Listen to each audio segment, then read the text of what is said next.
What's up, Tailgaters? My name is Tailgate Nate. Welcome back to my channel. Yeah, you see something a little different behind me, right? Earlier today, I uploaded my playoff predictions and New Year's Six bowl game predictions. But now I'm going to kind of explain what teams have to do to get into the playoff, looking ahead to, looking at the rest of their schedule, things like that. So this is the updated playoff picture, as you see right there before the month of November starts, after this crazy month of October we've had. If you guys enjoy this video, you want to see more from me, please leave a like, subscribe, comment, share the videos, ring the bell, do anything you can to help support the channel. It does mean a lot to me. So without further ado, let's go ahead and jump right on in here. I'm going to be switching sides a lot through this video, so just try to keep track. But we're going to be talking about the 12 teams that the committee ranked, because in my opinion, these 12 teams that you see right here, yeah, those 12 teams are, in my opinion, the 12 teams that have a shot at making it in the playoffs. And the easy number one yesterday for the committee was Georgia, right at number one. That was easy. There is no debate, absolutely no debate at all. Georgia's number one. And so what I'm going to be doing with every team is looking through their three most notable wins. So in my opinion, their three biggest wins, most impactful wins. Looking at any losses they have, if any. Again, every team on this board has one or fewer losses. That's why I think they can make it into the playoffs as of right now, because everyone below them has two or more losses. That's not a group of five team like San Diego State, right? So these 12 teams up here, best shots of making it into the playoff. Georgia, of course, has no losses. They're undefeated. Some notable wins for Georgia. You have Arkansas, Auburn, and Kentucky. Three teams that are absolutely top 25 worthy, two of which are in the top 25 as of right now. You could argue for Clemson, but I'm going to go ahead and say no, just because of the way Clemson is playing right now. Probably not that big of a notable win. And then we're also going to be looking at teams' November schedule. So again, for Georgia, wins against Arkansas. That's a fantastic 37-0 win, 34-10 win over Auburn, and 30-13 win over the University of Kentucky. All of those are very good wins in SEC play. When you look at the losses here, of course, they have none. They're undefeated. Now let's look at the November schedule. You see lines under some of the games on the board, right? What it means is that it's an away game. That's all it means, that it's on the road. Doesn't mean it's more important, more impactful. No, it just means it's a game that is played on the road. That's how I determined to dictate it in this one. So those of you that you guys saw a little behind the scenes there. Those of you that watch the video or that don't watch the video, comment down below. Why are you underlying some of the games? Tennessee's not more important. It's because it's on the road. Missouri, they get at home. Of course, Tennessee on the road. Charleston Southern at home. And then Georgia Tech, you get on the road as well. So Missouri, or not Missouri. Missouri's over here. Georgia. Georgia should not lose game, right? They should not lose a game for the rest of the year and get into the playoffs pretty much unscathed. This is the team that's pretty much locked themselves into the playoffs as long as they don't slip up here. You can even slip up in Atlanta, lose the SC championship game, but as long as you go 12-0 through the regular season, with how dominant this team has been, they're in the playoffs, period, end of story. All right, Alabama is here at number 2. Now, I know there were some people that said Bama at 2. Really? I personally don't agree with Bama being at 2, but I'm going to tell you why it doesn't matter where Bama is in a little bit. So their notable wins over here. You got Florida with a 31-29 win on the road in the Swamp. Gritty win. You grit that one out. That's a good win against a solid Florida team. Now, they're not great this year like they were last year, but it's still a solid enough win. They don't have a great win in preseason play or non-conference play. Not preseason play, non-conference play, because, again, Miami's not looking the best. But for Ole Miss, that was a good win there for Bama as well. And then Mississippi State. Both of these teams are ranked by the committee at 16th and 17th, respectively. And they're pretty notable wins up to this point. The three best wins, in my opinion, up here for Alabama. Doesn't say they played the best in this games. It's not like the three highest ranked teams, anything like that. It's just the three wins that I thought are the most notable right now, considering where the committee ranked all these teams. But the loss looms large for Bama, right? The Texas A&M loss in the middle of October really hurts. Really hurts because it's why Bama is number 2 and not number 1, right? If Bama did not have the loss to Texas A&M, Bama would be at 1, Georgia would be at 2, and the odds are that both make the playoffs right now.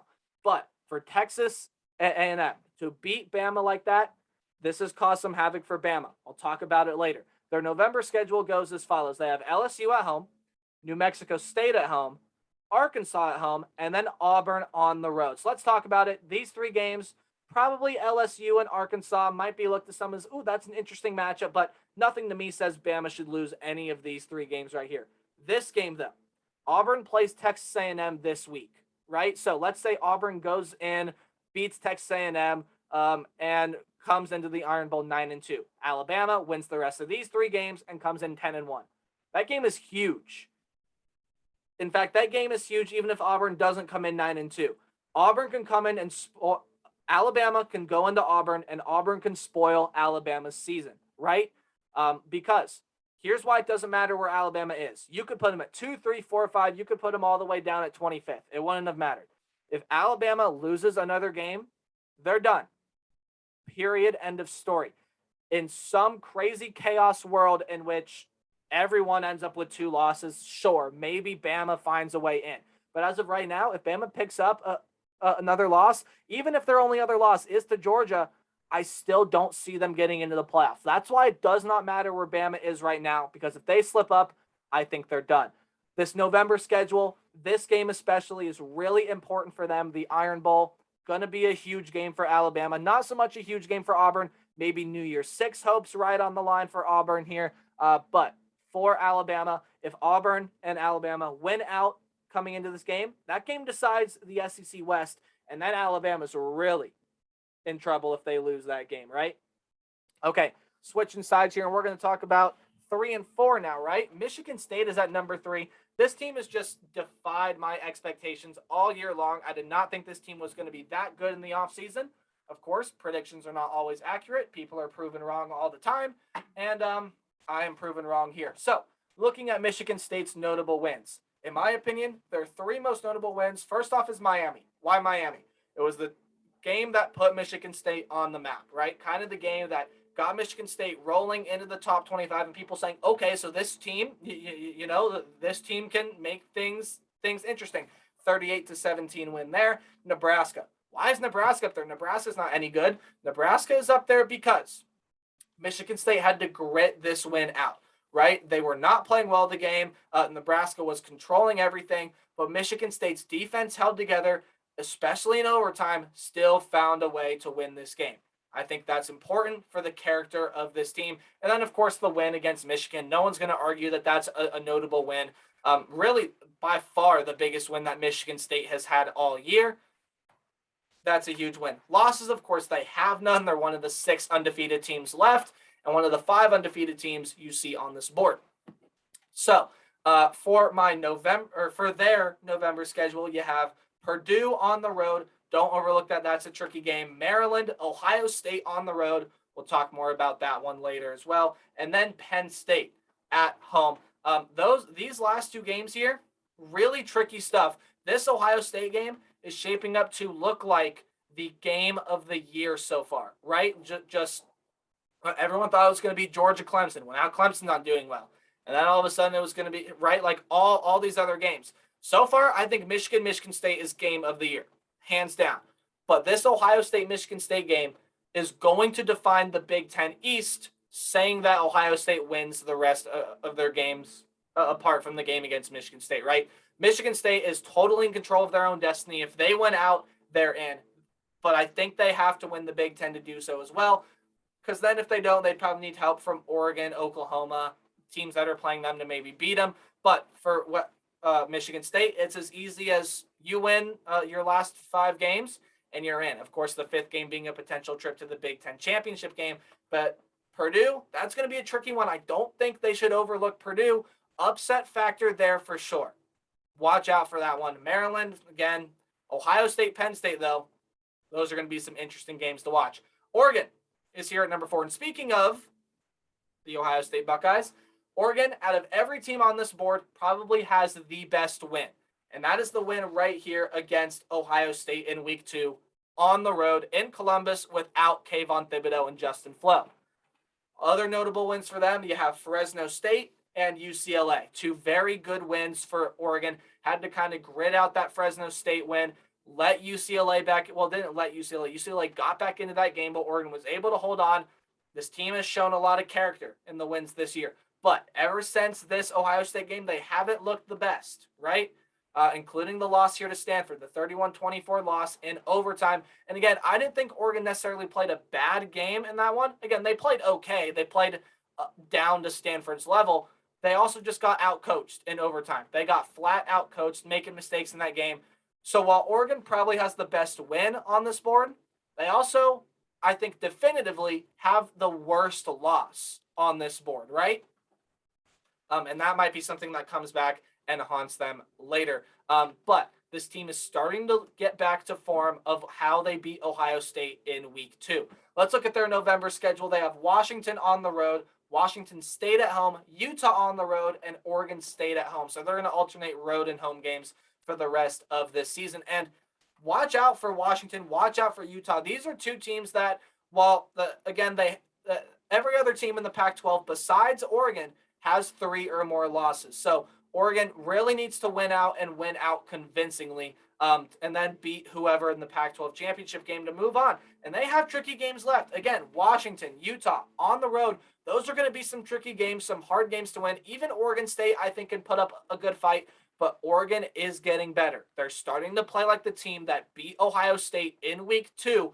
I don't have a problem with them here at number 4, but I don't know how long they stay there at the end of the season. Probably need a little bit of help from outside. Probably rooting for Cincinnati over here to lose a game. Maybe Oklahoma to maybe not exactly not win the Big 12, but maybe the Big 12 champion needs to have one loss in order to compare, right?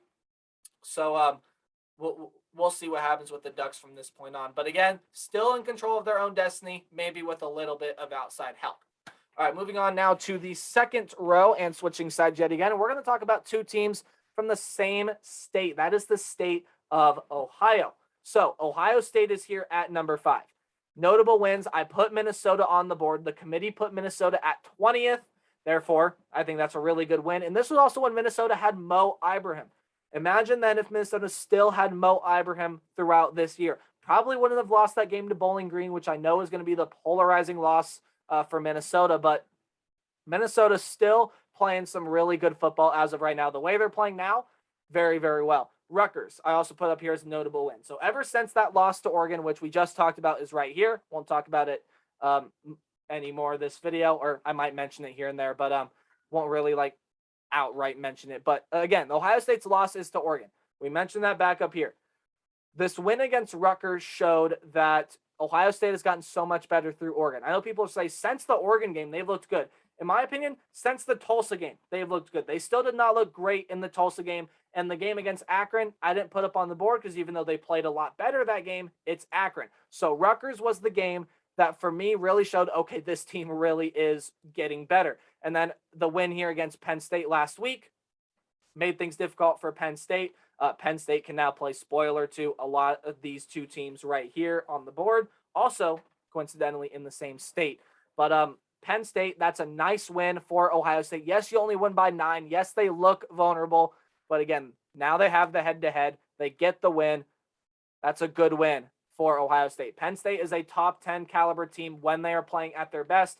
Surprised me that the committee didn't rank them. But again, what are you going to do? Again, that loss to Oregon. Let's look at their November schedule. Nebraska on the road. I am going to this game, so I'm going to be at the game. Should be a lot of fun to watch. I don't necessarily expect Ohio State to lose this game, but again, I'm going to be at the game. Go Buckeyes. Again, that's my team. Sorry. Purdue at home, Michigan State at home, and Michigan on the road. These two games right here. Yeah, Buckeye fans, circle these two games on your calendars right now. Ohio State fans always have the Michigan game circled, but right now, circle in that Michigan State game because these two games right here are huge, are absolutely massive, especially this game against Michigan State. This game can define the Big Ten East, but Michigan not out of the race either, so Ohio State would have to win that game as well. Ohio State cannot afford another loss because, again, if they lose again, they're done. They have some really hard games on the schedule, but the way that they've been playing as of late, I think Ohio State absolutely, right now, out of any team on this board, not out of any team on this board, out of any team on this board in the Big Ten, probably has the best chance of going undefeated, maybe, or of winning out from this point on. Maybe besides Michigan State. Again, you got that game against Ohio State and Penn State, but Ohio State, they're not done. I think this team is still going to continue to get better, maybe even make the playoff. That's where I have them in right now. We'll see what happens with the Buckeyes down the road. But November is a very important month if you are a fan of the Scarlet and Gray. If you are a fan, though, of the Black and Red at Cincinnati, you kind of have to feel a little bit disrespected, right? Not only in being ranked sixth, which is still the highest a group of 5 team has ever been in the college football playoff poll, but also in the fact that no other of your conference mates are ranked. So SMU, sorry, not ranked. Houston, sorry, not ranked. Which the committee has made things harder on Cincinnati in 2 ways. One, putting them at 6 and not ranking the other teams from the American. That's a problem for Cincinnati. Now, if you're Cincinnati, I'll tell you what they should be doing later. But Indiana here, I think that's a good notable win. Well, why? Indiana's 2-6. It's a win against the Power 5 team on the road. Need I say more? Notre Dame is here as their second notable win. It's the biggest win in program history. That's a good win for Cincinnati, and it's going to be what drives their hopes of getting in to the group of 5's first ever spot in the college football playoff. UCF is here. I feel like UCF has been the best team that they've played out of the Americans so far, and they get the win there. So, for Cincinnati, over the last couple of weeks, you haven't played super well against Tulsa or Navy. Of course, they don't have a loss, but again, Cincinnati cannot I did it again. Sorry. But Cincinnati cannot afford a loss. They can't afford a loss. Looking at their November schedule, you have Tulsa. Cincinnati needs to start blowing teams out. Cincinnati needs to start blowing out teams they should blow out. Tulsa's one of them. South Florida on the road should be another one. SMU, that's the game every Cincinnati fan has circled right now. That's going to be a huge game for the Bearcats. And then East Carolina on the road. Not even SMU, but also Houston in the American Athletic Championship game. SMU and Houston, I think, can both find their way into the rankings once it's all said and done, right? So maybe when Cincinnati goes and plays SMU, they're ranked. Maybe when Cincinnati plays Houston in the American Athletic Championship game, they're ranked. But Cincinnati cannot lose, because if they lose this game to SMU, they don't even make the championship game, and then they're really done. Cincinnati, what do you need? You need Georgia to win out and Alabama to lose a game. One of the teams from the Big Ten is going to go. That's fine.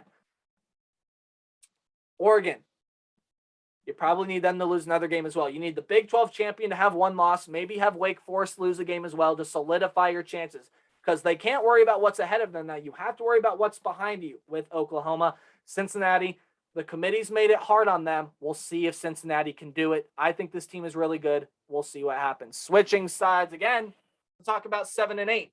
Michigan. Again, teams from the same state. We just talked about Michigan State. Now Michigan down here. Notable wins for them. You have that win against Washington. Washington is starting to slowly get back to form. Again, nowhere near as good as people thought they were going to be in the preseason, but Washington right there with a notable win. Wisconsin, that's a notable win for them as well. Considering Wisconsin's at 21st in the polls, which again surprised me as well, but that's a notable win for Michigan. Also notable win, Nebraska. They had to grit out that win. Yes, they took advantage of a mistake by Adrian Martinez, the fumble, but again, they were down for some of that game. They still had to find a way to come out and win that game. I think these are the 3 best wins for Michigan. Again, maybe not played the best in these 3 games, but these are the 3 wins that I feel most confident in saying, yeah, these are some notable wins here. Losses, of course, to Michigan State, that absolute thriller of a game for the Spartans. Michigan had the chance to close that one out, but didn't. And they come away with the loss. The November schedule for Michigan goes like this. You have Indiana at home. You have Penn State on the road. Watch out for that one. That one can be tricky. Again, Penn State probably not going to be making it to Indianapolis to a college football playoff bowl, but they can still ruin Michigan State and Michigan's days and seasons in the Big Ten. So watch out for Penn State. Maryland on the road should be a win there. And then Ohio State at home. That is another huge game, especially if Ohio State beats Michigan State. Then that game right there, Michigan needs a lot of help to get into the Big Ten championship game. First of all, they need Michigan State to lose twice because they have the head-to-head, and they need to beat Ohio State while also getting through Penn State. So for Michigan, Road is not done for them either. They need a lot of help. They do not control their own destiny, because even if Ohio State beats Michigan State and Michigan beats Ohio State, that knocks Ohio State out, but Michigan State would still go to Indianapolis with the head-to-head. So that is where Michigan stands right now. You need Michigan State to lose twice, and you need to win out. That's what needs to happen for Michigan right now. But can they do it? Absolutely. They just need a little bit of help. Oklahoma. So this was kind of the shock, right? Seeing Oklahoma here at number 8. But let's go ahead and just look. So West Virginia is a notable win for me. Texas is also a notable win, and Texas Tech is a notable win for me as well. Texas Tech, because that was the best that Oklahoma had played in a long time, offensively and defensively. West Virginia, it's when they still had Spencer Rattler in. Again, you grit out a win against a pretty gritty West Virginia team. I don't think that's a bad win at all, or a bad close game result at all. And Texas, of course, that monster comeback when you put Caleb Williams in. This was the game that has turned Oklahoma offensively around. But what did they talk about on the ranking show? Oklahoma has not played a complete performance since the beginning of the season. Like, offense, defense have not been at their best at the same time. So the defense and offense have not played at their best in the same game, and that's a problem, and that's why you see them at 8. They're still undefeated, sitting at 9-0. They have a bye week this week, so hopefully they can get some things figured out, because Oklahoma still definitely the favorites to win the Big 12 and a favorite to make the college football playoff. But when you look at their November schedule, yes, they have the bye, but then on the road at Baylor, Iowa State, on the road against Oklahoma State. 2 of these teams you see on the board. So for Oklahoma, you need to win out the rest of your games. In my opinion, you need to win especially these 2 games, well, especially this game, but these 2 games right here convincingly. And you need to play a complete brand of football, because if you lose a game, chances are the Big 12 may not get a shot at getting a team into the college football playoff, unless, of course, Cincinnati happens to lose again, Oregon happens to lose again.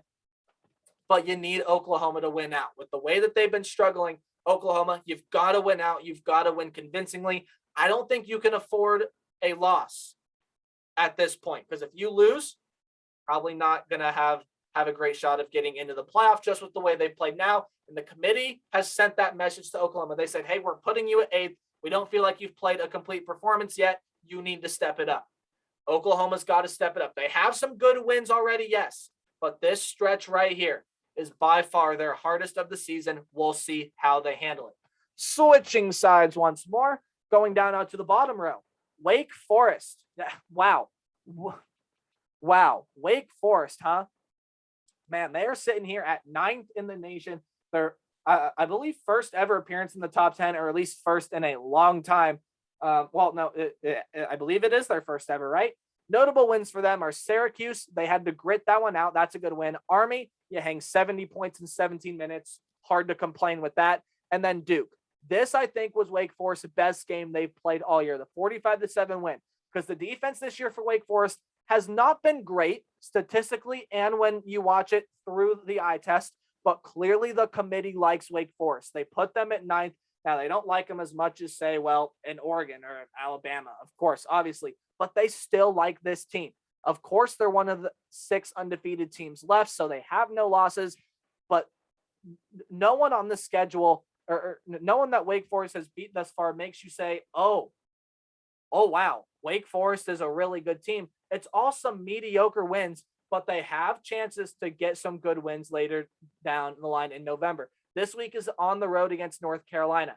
That is a pretty big game right there. NC State at home the next week. That's a big game there. The committee has ranked NC State. They like that team, so we'll see what happens with that one. On the road against Clemson, don't sleep on that game either. I still think Wake Forest has a shot to lose. And on the road against Boston College, that's an interesting one to watch as well. So Wake Forest, while I still like their chances to go undefeated, in order to get into the playoff, in order to get into this row up here, into the top 4, they need a lot of help. Of course, the Big Ten team is going to come out. You can't really help that.